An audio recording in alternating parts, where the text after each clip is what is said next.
red does work. My favorite color in it. So just to show you what I mean, which I really like, because when you pull larger spook versus... What's happening, fishing friends? Welcome to another episode. I got a box sitting next to me here. We're going to unbox some things that I picked up, some stuff I got a while back from Tackle Warehouse, and some things I picked up from LureNet. I saw the hat, and I had to pick one of these up for Randy. I grabbed one for myself as well. I'm pretty sure that guy has every single War Eagle jig ever made memorized in his memory bank. He's always got one tied on, and he's got me into the finesse jig game too. So I always have to tip my hat to Randy. This will be going in his stocking. I got you some other things too, Randall. And I grabbed one of their sweatshirts, the Rebel Pop R, one of my top for sure favorite topwater lures ever made. I remember going out with Dad on the boat when I was younger, throwing the old Pop R. And how many people still call any sort of popper a Pop R, right? Anyway, one of my favorites. So picked up a couple of these, picked up some lures, which I'm more excited about because whenever I get to actually meet Randy, I'll give him a little Christmas present of some of these things. So anyway, enough yapping. Let's look at what I got. All right, let's start in the front here with some of these Lipless crankbaits. Coming up in spring, the Lipless is one of my favorites. And the Booyah, either the hard knock or the one knocker. The hard knocker has more of the BBs. The one knocker, as the name implies, has just one hard solid knocker in there. So grab some of these, little bit different sound. This one is called Copper Shiner, and I like this color because it's got that dark back. You can see the black up top there going into that kind of copperish yellow, and then down to the chrome on the bottom. So it's got that two-tone color, so when it's flashing and kicking through like this, you really get those sides flashing. It's got the shad dot on it. I really like these. The Booyah Lipless has been a good one for me in the past. Honestly, just the regular silver or this one, which is another one of my favorite. I think they call it Sexy Mama, is that right? Flashy Mama. Well, you know where my mind's at. Anyway, it's got, you know, that sexy shad look, the blue, yellow, into the silver. Kind of the same thing. When it flashes from the side, it's got a really good look to it. It's also that half-ounce size that I really like. It's not too big of a profile. That even has a little bit of glitter in it. I didn't know there's some kind of glitter on that. But anyway, I like those sides when they contrast and kind of flash when it's going through the water like this. You can see that flash that it kicks out. Speaking of spring, of course, one of the all-time favorites, a Rayburn Red. I believe that's the color. Yep, Rayburn Red, the red with the gold, like little half moon looking deal things there. Again, half ounce, and the reason is you can sling these so dang far. You can yo-yo them, you can burn them quick. This is kind of a good do-it-all shape to them. You know, some of them will have a little bit different head shape, a little bit thinner, but you know, this is one you can bounce off stuff, you can yo-yo it. Randy and I seem to always have a good like couple week time period in the spring where a red lipless absolutely kills for us. And then this one, which is one that I have not caught fish on. I think one day I threw it and might have caught a couple, but they call it Sunset Craw. Almost reminds me kind of a spin-off of like a Tequila Sunrises red shad. It's got this reddish pink going into a chartreuse belly and then black with a bunch of gold flake on it. Good color for the spring. Anything red, Rayburn Red. There's a bunch of them out there. Something like that in the spring. Red does work. Also, one of my all-time favorite lipless crankbaits, the Cotton Cordell Super Spot. Nothing fancy about these. You used to be able to find these at Walmart for like $1.99, something like that. They come in a half ounce or a quarter ounce. Gold and silver used to be all I threw in these. It's been, gosh, I don't know how many years now. One of the Sexy Shad, it's an all white with like the blue and yellow. That caught my second biggest fish that I've ever caught, 6.4, 6.5, something like that. It was a little quarter ounce lipless crank in the fall. Now, I do change out the hooks on these. I think they have gotten a little better, but I still change the hooks out. I mean, you can use an EWG like you get on these, kind of, you know, like the triple grip, or you can use just a regular round bend. Depends on if they're really eating it or slapping at it, but I do change the hooks out. And then I also got some of these. I remember having one good day on this color. I forget what color they call this, but it's got kind of the orange throat, chartreuse belly, and then, I mean, kind of tequila sunrisey purple, white, black back. I had a good day on that a while back, but honestly, gold, that sexy color, Sexy Shad, and then silver are my favorites for these, and they're inexpensive. You can burn these on the banks. They've got a good wide head. Let me show you. This part here, good wide like head or front of the lipless. I don't know what you want to call it, but it really gives off a good rattle. You can burn it, bang it off stuff, knock it off rocks, rip it through grass, all around. You know, it's not going to break the bank. Like I said, the hooks have gotten a little better on these, but it's really hard to beat the old Super Spot. How about some spinnerbaits? Y'all know this is one of my all-time favorite top 3 confidence lure of all time is a spinnerbait. War Eagle makes some really good ones. I got some of the bigger size. Randy and I tend to throw the like 5/16 or 3/8, some of the smaller compact finesse, but these have been really good for us in the past too. And I like the hammered because it just gives off such a flash to it. You know, all those little creases and spots where it's been hammered in really flashes off. So I got some white with the gold blades. White and gold for me in dirty water is absolutely killer, especially earlier in the year when you've got all that wind. You know, the water's all muckied up and dirtied up from, you know, the storms and stuff running through. A white and gold is killer. I don't care where you're at. And then kind of a spin-off. So again, it's got the hammered blades, but this is a coleslaw color. So either solid white, this is the painted head with the eyes. It's got some bright chartreuse orange down there in the skirt, but again, the hammered blades. Either one of these, you know, is one gonna make that big of a difference over the other? I don't know, but some people kind of prefer one over the other. I just grabbed a couple of each. I grabbed a couple for Randy to put in his stocking. I think we will have some luck on these this spring, slow rolling some spinnerbaits. Oh, and with the blades, I don't get too crazy. I've got a couple here I'm going to show you, but usually I will just go with like a dual willow or a tandem. I'm not like crazy in-depth about it. To me, it's more of the color of the spinnerbait and the blades. You know, a more natural translucent with silver blades if I'm trying to be finesse, smaller spinnerbait.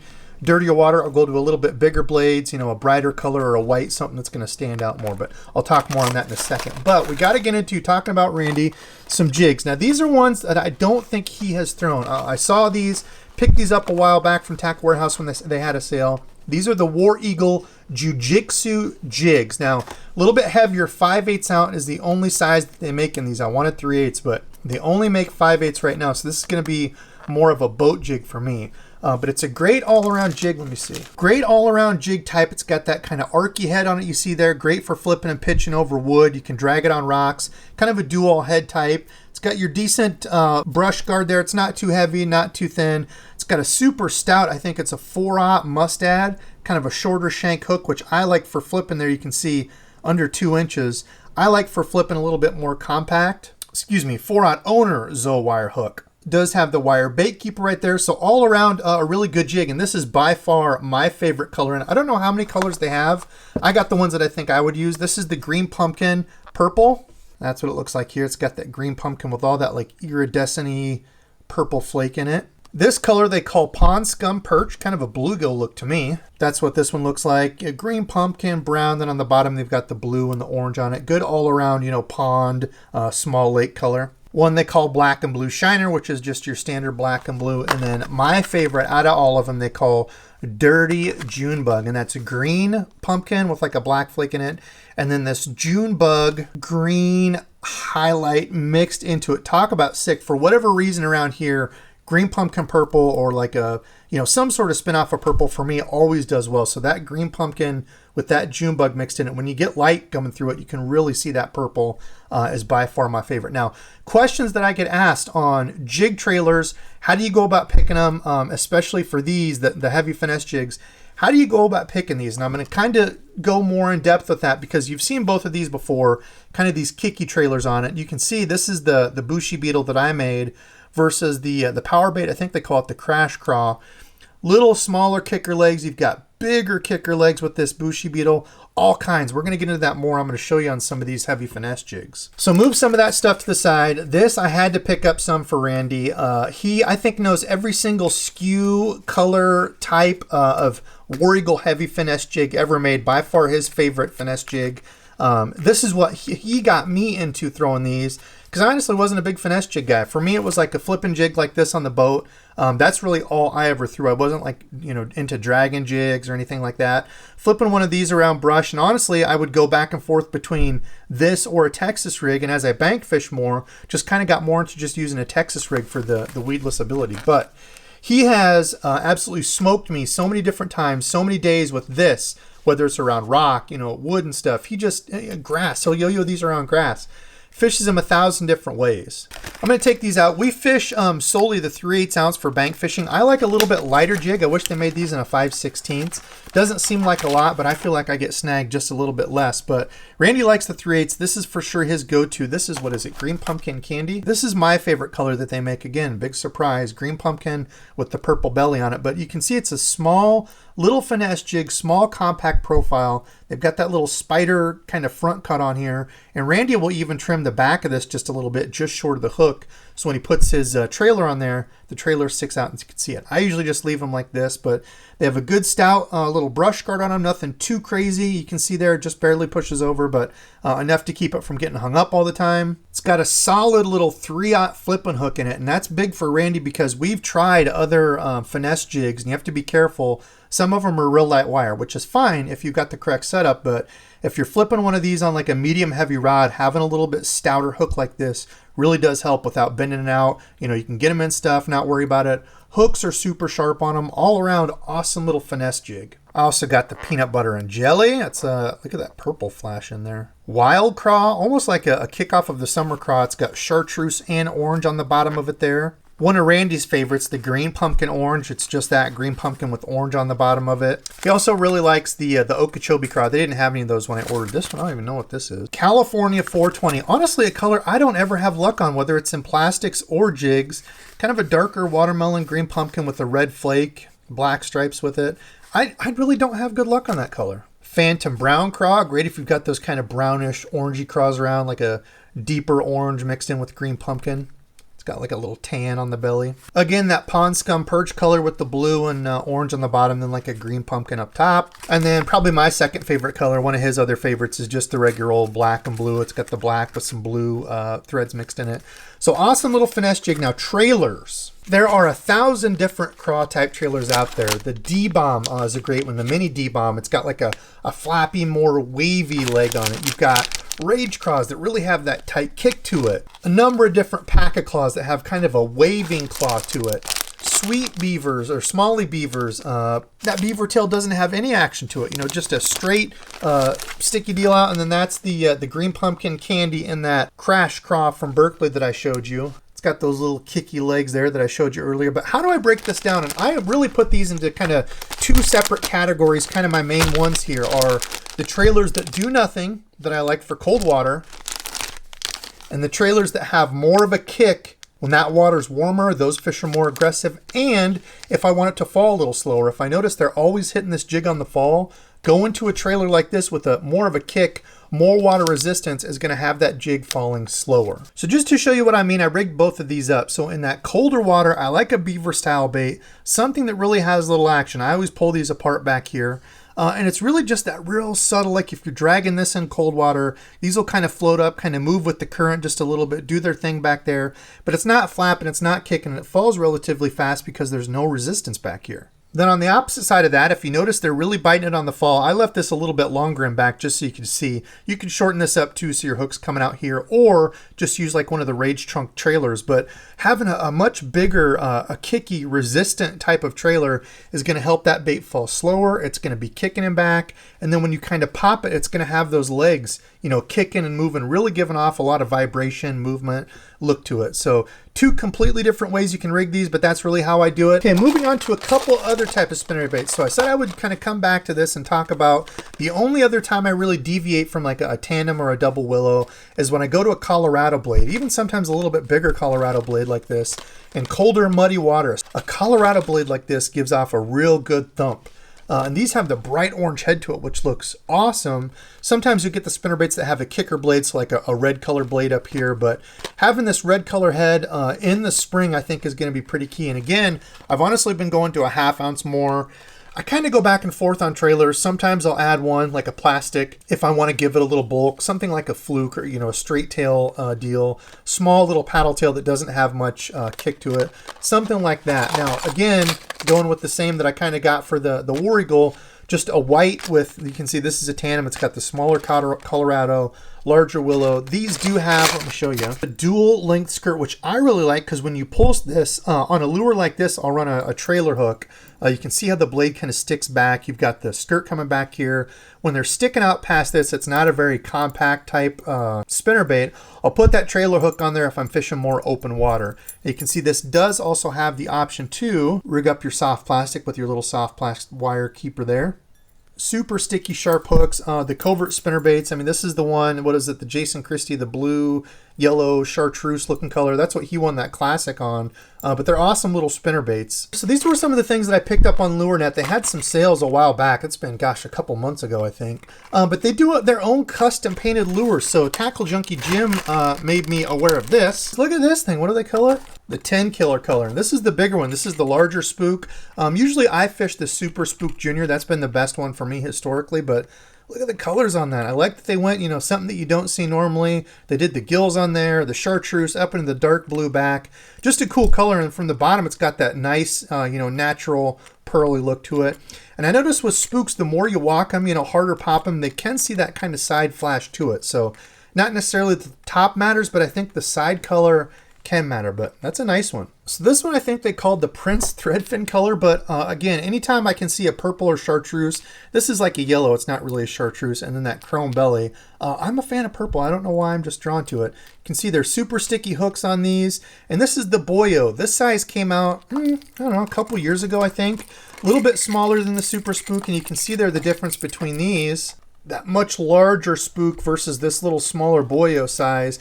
Complete different applications, you know, chasing those big fish or you want to make a real big commotion. This large size for ponds, a little bit more, those finicky fish. This is like a 3-inch, little over 3-inch size. You know, finicky fish, or if they're chasing smaller bait, this Boyo is awesome. I've fished it a couple times, and I think one good day on it. I haven't put as much time as with like a Super Spook Junior, again, which is my favorite. But last is one of the little Bandit 100s. This is one that I will be honest, I haven't thrown in some time. I used to throw these. Gosh, the Normans, the Bomber. Oh, I'm trying to think of all those that, you know, whenever I go with Dad, he'd let me get some crankbaits. And it seemed like they always had some of these like in the clearance or sale bin. So this is a great one if you fish shallower ponds, lakes. This doesn't go down very deep, maybe, I don't know, 3-4 feet if I remember off the top of my head.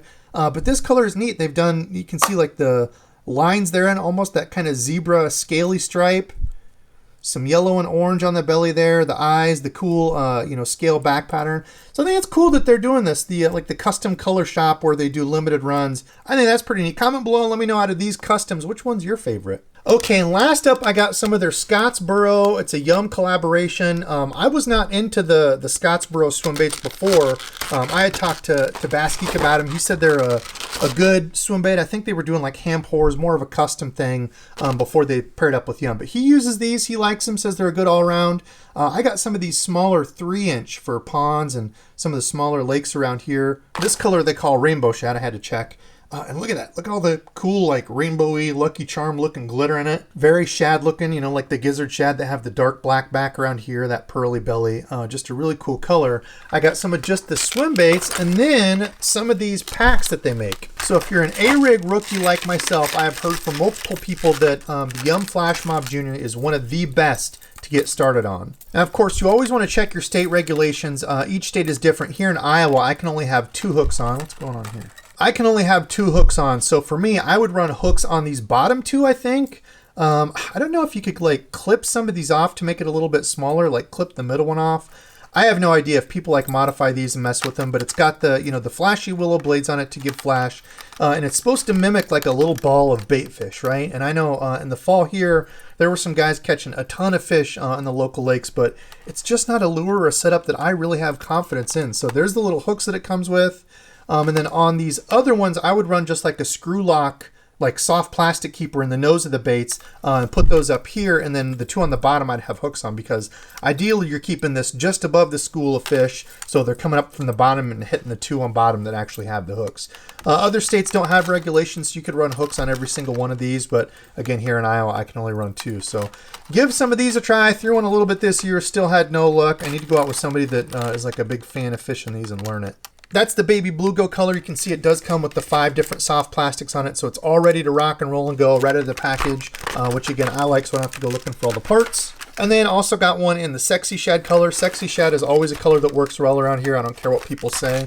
So those are pretty cool. Comment below and let me know out of all this stuff that I picked up, which one would you be tying on right now? Spring, some 1-knockers, or heck, maybe you want to get into the finesse jig game. I guarantee you, Randy, you'll have one of these tied on. It's also hard to beat just chucking a wine in a spinnerbait, one of my all-time favorite baits to throw. Comment below and let me know which one is your favorite. All right, now today's subscribed fishing friend is Pac-Man17. Said, would be great to do some in-depth reviews on the real power and action of different rods when the ponds and lakes freeze over. Well, Mr. Pac-Man17, number one, thank you for always watching and commenting. You're always on the videos. And two, that is a great idea. I think I am going to get into some more of that gear review talk, you know, reels, rods, showing some of that. People really like that where I showed the action and power of the rods when I unboxed that monster bass rod. But doing some more stuff like that, trying to help people out this winter. I got to be able to do some different stuff because we're still in that area where I don't have complete ice yet. So still messing around in the basement with fishing gear. But anyway, thank you all, of course, for watching. I appreciate the heck out of you all watching and supporting me as much as you do.